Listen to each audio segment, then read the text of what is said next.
Dracula by Bram Stoker. Read for you by Hellfreezer. Chapter 1.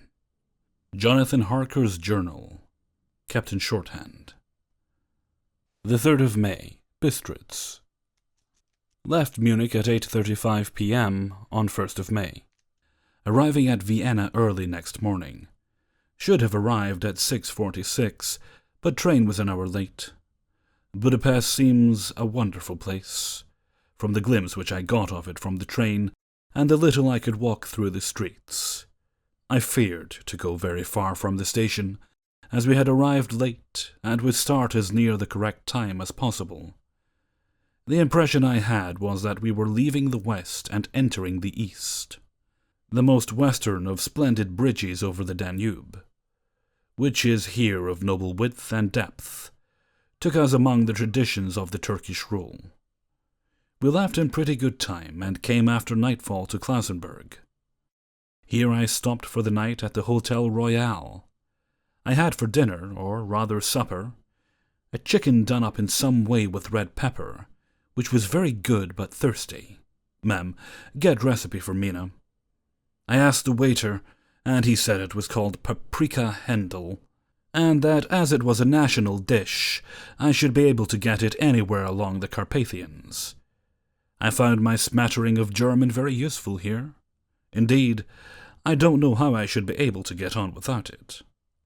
Having had some time at my disposal while in London, I had visited the British Museum, and made search among the books and maps in the library regarding Transylvania.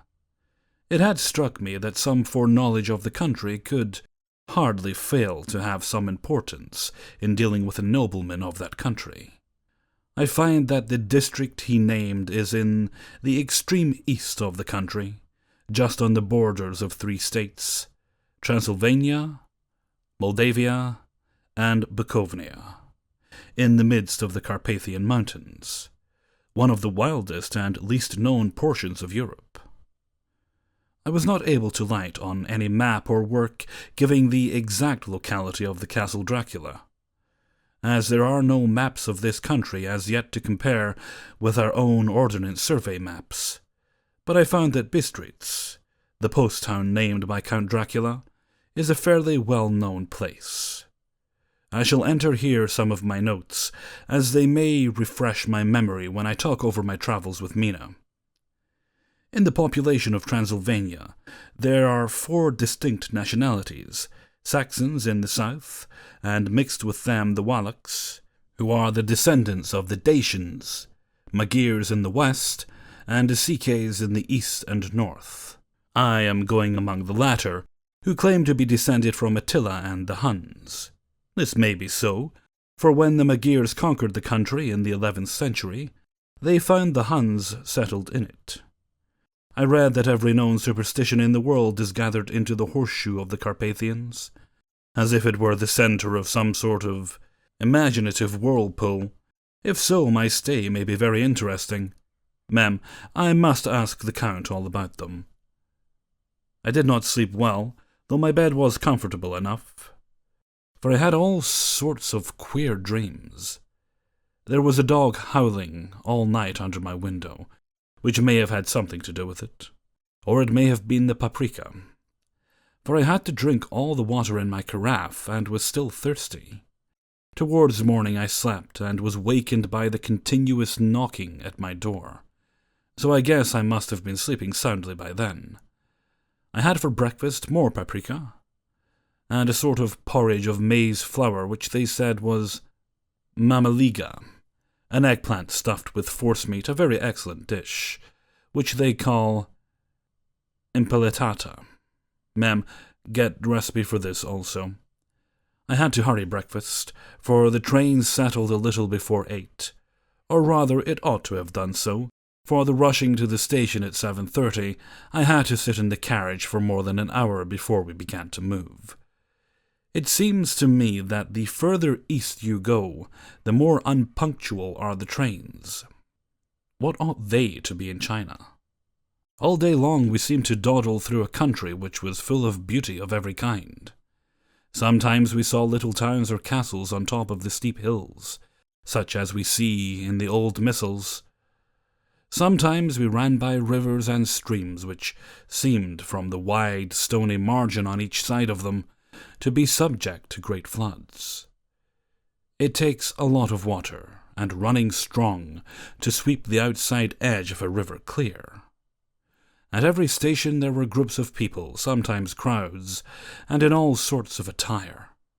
Some of them were just like the peasants at home, or those I saw coming through France and Germany, with short jackets and round hats and homemade trousers, but others were very picturesque. The women looked pretty, except when you got near them, but they were very clumsy about the waist. They had all full white sleeves of some kind or other, and most of them had big belts with a lot of strips of something fluttering from them, like the dresses in a ballet. But of course there were petticoats under them.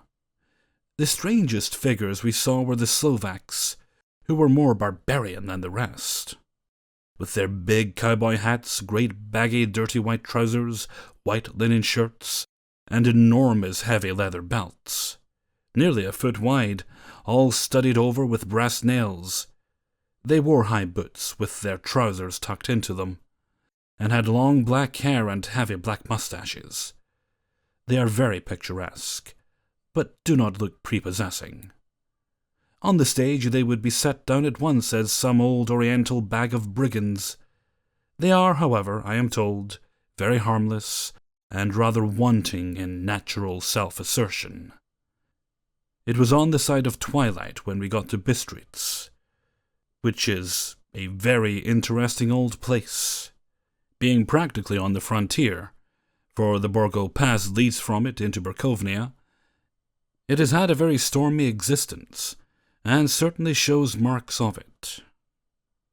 50 years ago a series of great fires took place, which made terrible havoc on 5 separate occasions. At the very beginning of the 17th century, it underwent a siege of 3 weeks and lost 13,000 people. The casualties of war proper being assisted by famine and disease. Count Dracula had directed me to go to the Golden Crone Hotel, which I found, to my great delight, to be thoroughly old-fashioned, for of course I wanted to see all I could of the ways of the country. I was evidently expected, for when I got near the door I faced a cheery-looking elderly woman in the usual peasant dress, white undergarment with long double apron front and back, of coloured stuff fitting almost too tight for modesty. When I came close she bowed and said, "The Herr Englishman?" "Yes," I said, "Jonathan Harker." She smiled and gave some message to an elderly man in white shirt-sleeves, who had followed her to the door. He went, but immediately returned with a letter. "My friend, welcome to the Carpathians. I am anxiously expecting you. Sleep well tonight. At 3 tomorrow, the diligence will start for Bukovnia. A place on it is kept for you. At the Borgo Pass my carriage will await you, and will bring you to me. I trust that your journey from London has been a happy one, and that you will enjoy your stay in my beautiful land. Your friend, Dracula." The 4th of May. I found that my landlord had got a letter from the Count, directing him to secure the best place on the coach for me. But on making inquiries as to the details he seemed somewhat reticent, and pretended that he could not understand my German. This could not be true, because up to then he had understood it perfectly. At least he answered my questions exactly as if he did. He and his wife, the old lady who had received me, looked at each other in a frightened sort of way. He mumbled out that the money had been sent in a letter, and that was all he knew.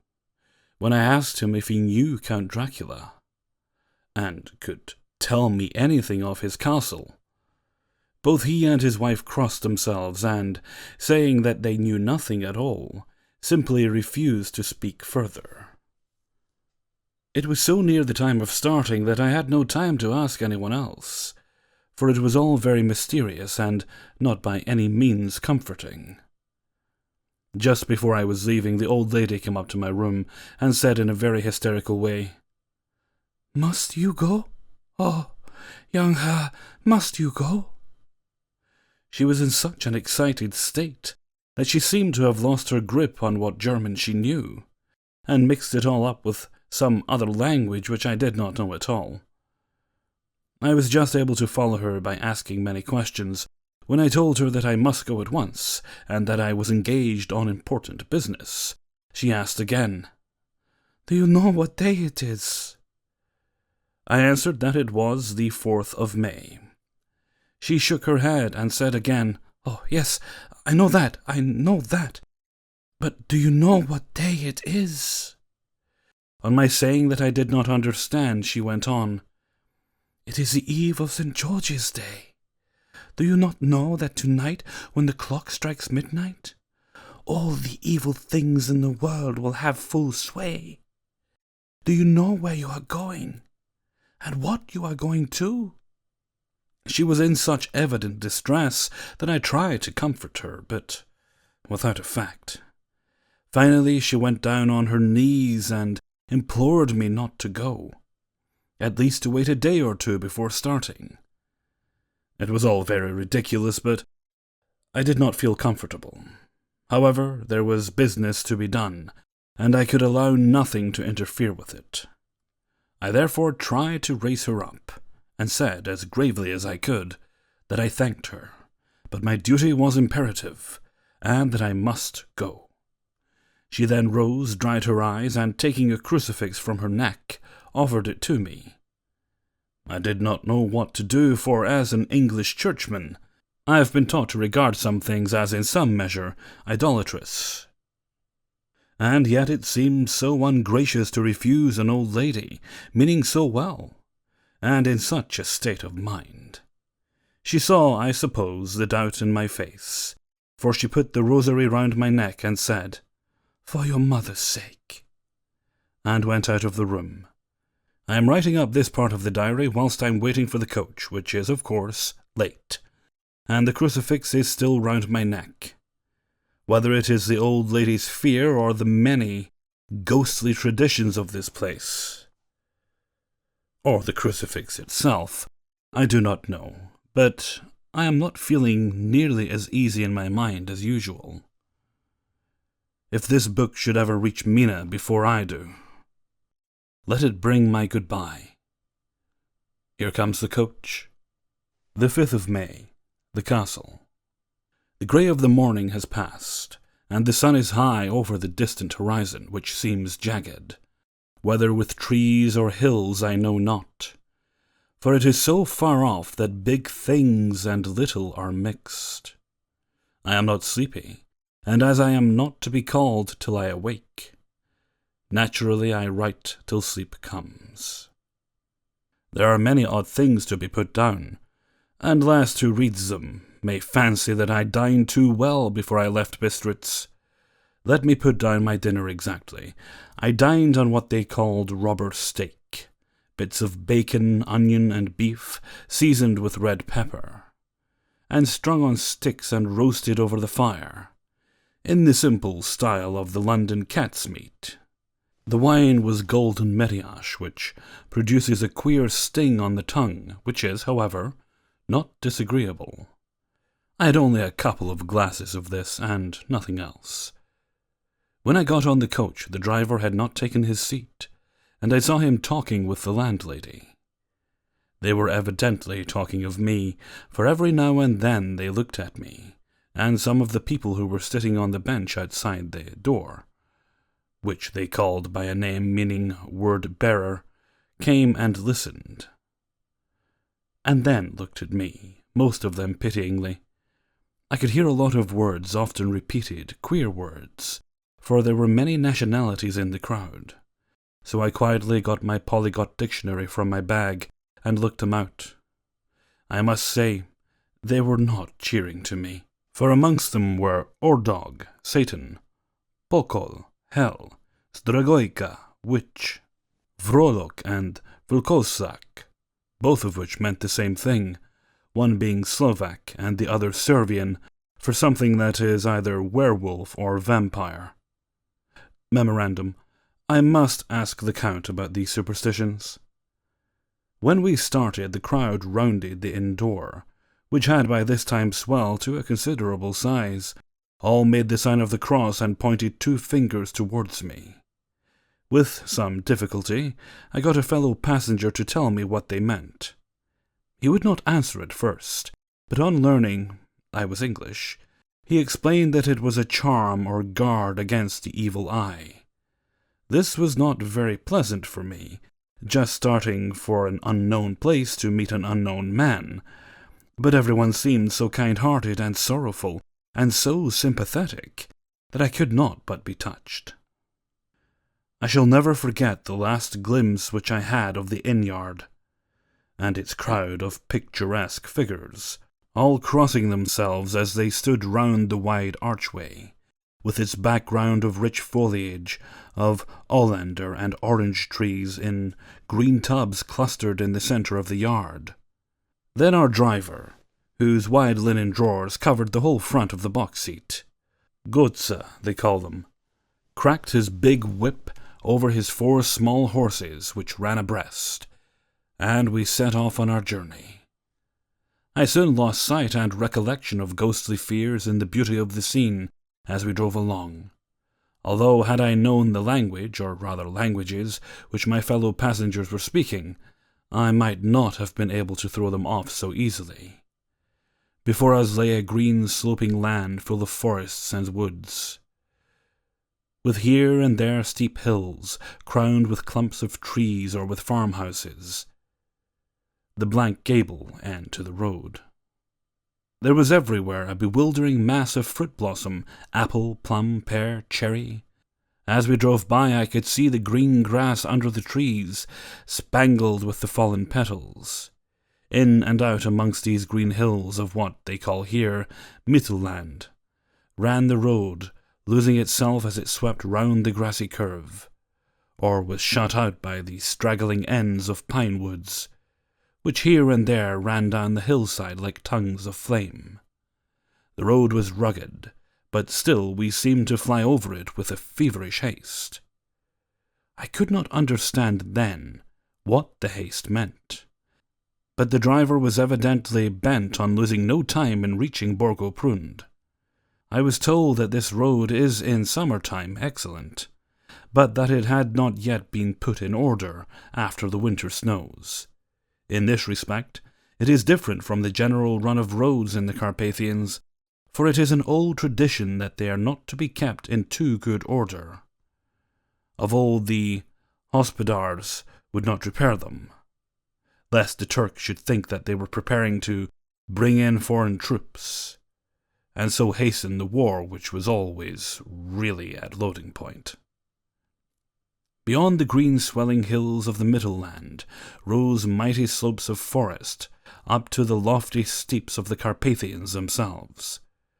Right and left of us they towered, with the afternoon sun falling upon them and bringing out all the glorious colours of this beautiful range. Deep blue and purple in the shadows of the peaks, green and brown where grass and rock mingled, and an endless perspective of jagged rock and pointed crags, till these were themselves lost in the distance, where the snowy peaks rose grandly. Here and there seemed mighty rifts in the mountains, through which, as the sun began to sink, we saw now and again the white beam of falling water. One of my companions touched my arm as we swept round the base of the hill, and opened up the lofty, snow-covered peak of a mountain, which seemed, as we wound on our serpentine way, to be right before us. "Look, listen, Zik, God seat," as he crossed himself reverently. As we wound on our endless way, and the sun sank lower and lower behind us, the shadows of the evening began to creep round us. This was emphasized by the fact that the snowy mountain top still held the sunset, and seemed to glow out with a delicate cool pink. Here and there we passed Czechs and Slovaks, all in picturesque attire, but I noticed that goiter was painfully prevalent. By the roadside were many crosses as we swept by. My companions all crossed themselves. Here and there was a peasant man or woman kneeling before a shrine, who did not even turn round as we approached, but seemed in the self-surrender of devotion to have neither eyes nor ears for the outer world. There were many things new to me, for instance, hayricks in the trees, and here and there very beautiful masses of weeping birch, their white stems shining like silver through the delicate green of the leaves. Now and again we passed a leiter wagon, the ordinary peasant's cart, and its long snake-like vertebra calculated to suit the inequalities of the road. On this were sure to be seated quite a group of homecoming peasants.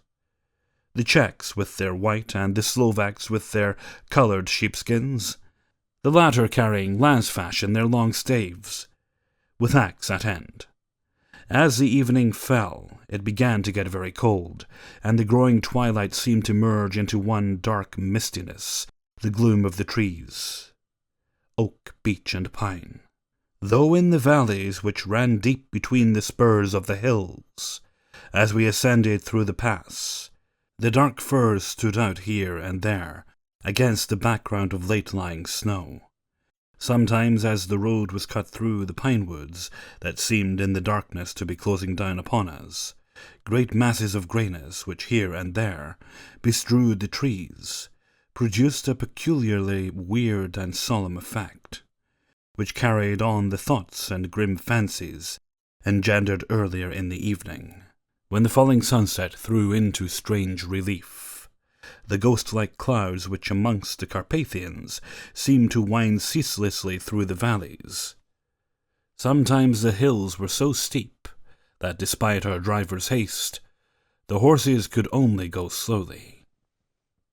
I wished to get down and walk up them, as we do at home, but the driver would not hear of it. "No, no," he said, "you must not walk here. The dogs are too fierce." And then he added, with what he evidently meant for grim pleasantry, for he looked round to catch the approving smile of the rest, "And you may have enough of such matters before you go to sleep." The only stop he would make was at a moment's pause to light his lamps. When it grew dark, there seemed to be some excitement among the passengers, and they kept speaking to him one after the other, as though urging him to further speed. He lashed the horses unmercifully with his long whip, and with wild cries of encouragement urged them on to further exertions. Then through the darkness I could see a sort of patch of grey light ahead of us, as though there were a cleft in the hills. The excitement of the passengers grew greater. The crazy coach rocked on its great leather springs, and swayed like a boat tossed on the stormy sea. I had to hold on. The road grew more level, and we appeared to fly along. Then the mountains seemed to come nearer to us on each side, and to frown down upon us. We were entering on the Borgo Pass. One by one, several of the passengers offered me gifts, which they pressed upon me with an earnestness which would take no denial. These were certainly of an odd and varied kind, but each was given in simple good faith, with a kindly word and a blessing, and that strange mixture of fear-meaning movements which I had seen outside the hotel in Bistritz. The sign of the cross and the guard against the evil eye.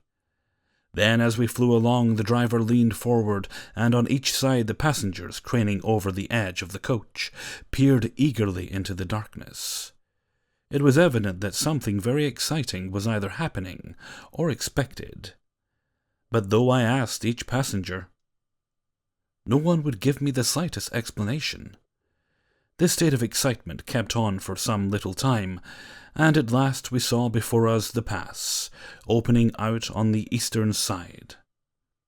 There were dark rolling clouds overhead, and in the air the heavy, oppressive sense of thunder. It seemed as though the mountain range had separated two atmospheres, and that now we had got into the thunderous one. I was now myself looking out of the conveyance which was to take me to the Count. Each moment I expected to see the glare of lamps through the blackness, but all was dark. The only light was flickering rays from our own lamps, in which the steam from our hard-driven horses rose in a white cloud. We could see now the sandy road lying white before us, but there was on it no sign of a vehicle. The passengers drew back with a sigh of gladness, which seemed to mock my own disappointment. I was already thinking what I had best do, when the driver, looking at his watch, said to the others something which I could hardly hear. It was spoken so quietly, and in so low a tone. I thought it was an hour less than the time. Then turning to me, he said in German worse than my own, "There is no carriage here. The Herr is not expected at all. You will now come on to Bukovina, and return tomorrow or the next day. Better the next day." Whilst he was speaking, the horses began to neigh and snort and plunge wildly, so that the driver had to hold them up. Then, amongst a chorus of screams from the peasants, and a universal crossing of themselves, a calash with 4 horses drove up behind us and overtook us, and drew up beside the coach.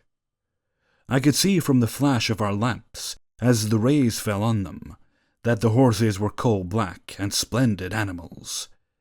They were driven by a tall man with a long brown beard and a great black hat, which seemed to hide his face from us. I could only see the gleam of a pair of very bright eyes, which seemed red in the lamplight. As he turned to us, he said to the driver, "You are early tonight, my friend." The man stammered in reply, "The English Herr was in a hurry." To which the stranger replied, "That is why, I suppose. You wished him to go on to Bukovina. You cannot deceive me, my friend. I know too much, and my horses are swift." As he spoke he smiled, and the lamplight fell on a hard-looking mouth, with very red lips and sharp-looking teeth as white as ivory. One of my companions whispered to another the line from Borges Lenore, "Den die Toten reiten schnell," for the dead travel fast. The strange driver evidently heard the words, for he looked up with a gleaming smile. The passenger turned his face away, at the same time putting out his 2 fingers and crossing himself. "Give me the Herr's luggage," said the driver, and with exceeding alacrity my bags were handed out and put into the calash. Then I descended from the side of the coach, as the calash was close alongside, the driver helping me with a hand which caught my arm in a grip of steel. His strength must have been prodigious. Without a word he shook his reins, the horses turned, and we swept into the darkness of the pass. As I looked back, I saw the steam from the horses of the coach by the light of the lamps, and projected against it the figures of my late companions crossing themselves. Then the driver cracked his whip and called to his horses, and off they swept on their way to Bukovina. As they sank into the darkness, I felt a strange chill, and a lonely feeling came over me. But a cloak was thrown over my shoulders, and a rug across my knees, and the driver said in excellent German, "The night is chill, mein Herr, and my master the Count bade me take all care of you. There is a flask of Slivovitz, the plum brandy of the country, underneath the seat if you require it." I did not take any, but it was a comfort to know it was there all the same. I felt a little strangely, and not a little frightened. I think, had there been any alternative, I should have taken it, instead of prosecuting that unknown night journey. The carriage went at a hard pace straight along. Then we were simply going over and over the same ground again, and so I took note of some salient point. and found that this was so. I would have liked to have asked the driver what all this meant, but I really feared to do so, for I thought that, placed as I was, any protest would have no effect in case there had been an intention to delay. By and by, however, as I was curious to know how time was passing, I struck a match, and by its flame looked at my watch. It was within a few minutes of midnight. This gave me a sort of shock, for I suppose the general superstition about midnight was increased by my recent experiences. I waited with a sick feeling of suspense. Then a dog began to howl somewhere in a farmhouse far down the road, a long agonized wailing, as if from fear. The sound was taken up by another dog, and then another, and another, till borne on the wind which now sighed softly through the pass, a wild howling began, which seemed to come from all over the country, as far as the imagination could grasp it through the gloom of the night. At the first howl, the horses began to strain and rear, but the driver spoke to them soothingly, and they quieted down, but shivered and sweated as though after a run away from sudden fright.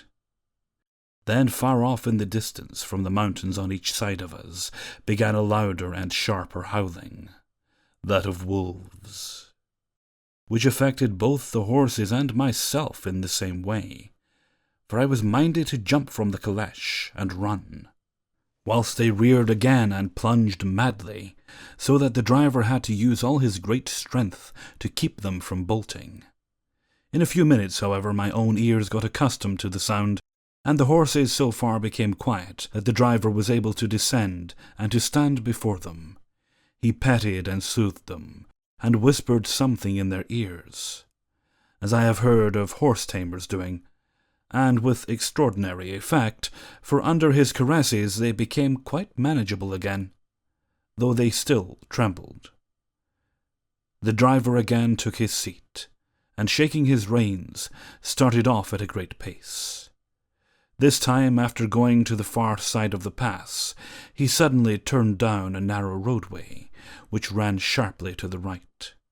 Soon we were hemmed in with trees, which in places arched right over the roadway, till we passed as through a tunnel, and again great frowning rocks guarded us boldly on either side. Though we were in shelter, we could hear the rising wind, for it moaned and whistled through the rocks, and the branches on the trees crashed together as we swept along. It grew colder and colder still, and fine, powdery snow began to fall, so that soon we and all around us were covered with a white blanket. The keen wind still carried the howling of the dogs, though this grew fainter as we went on our way. The baying of the wolves sounded nearer and nearer, as though they were closing round on us from every side. I grew dreadfully afraid, and the horses shared my fear. The driver, however, was not in the least disturbed. He kept turning his head left to right, but I could not see anything through the darkness. Suddenly, away on our left, I saw a faint flickering blue flame. The driver saw it at the same moment. He at once checked the horses and, jumping to the ground, disappeared into the darkness.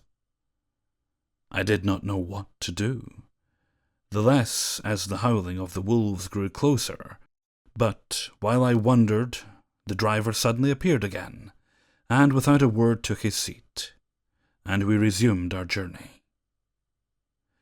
I think I must have fallen asleep, or kept dreaming of the incident, for it seemed to be repeated endlessly, and now looking back, it is like a sort of awful nightmare. Once the flame appeared so near the road, that even in the darkness around us I could watch the driver's motions.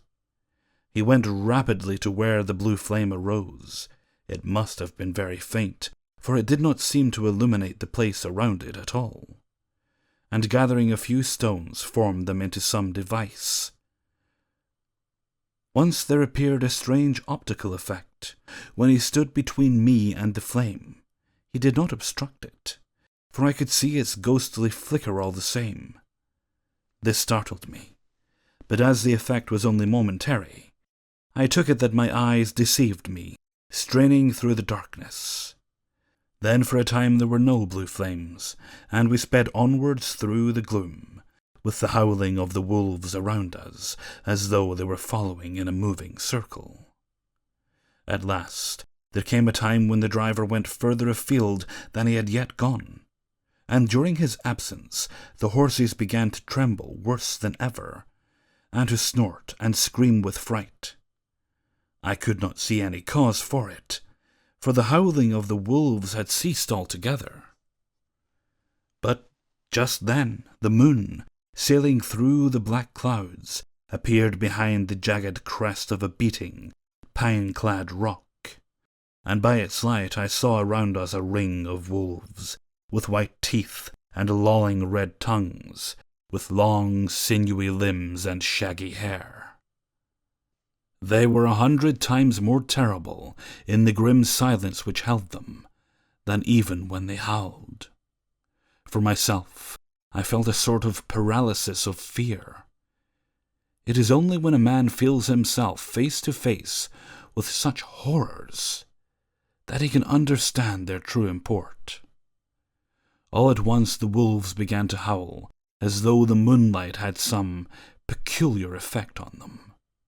The horses jumped about and reared, and looked helplessly round with eyes that rolled in a way painful to see. But the living ring of terror encompassed them on every side, and they had perforce to remain within it.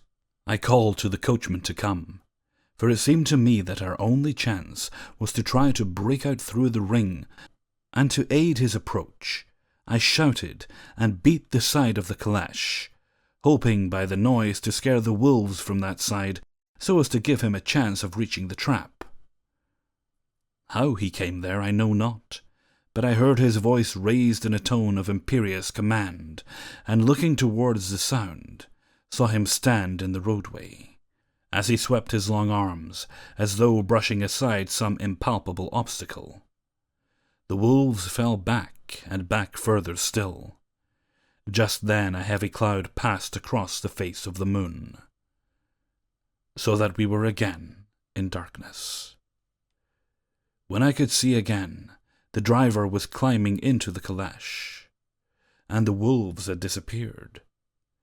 This was all so strange and uncanny that a dreadful fear came upon me, and I was afraid to speak or move.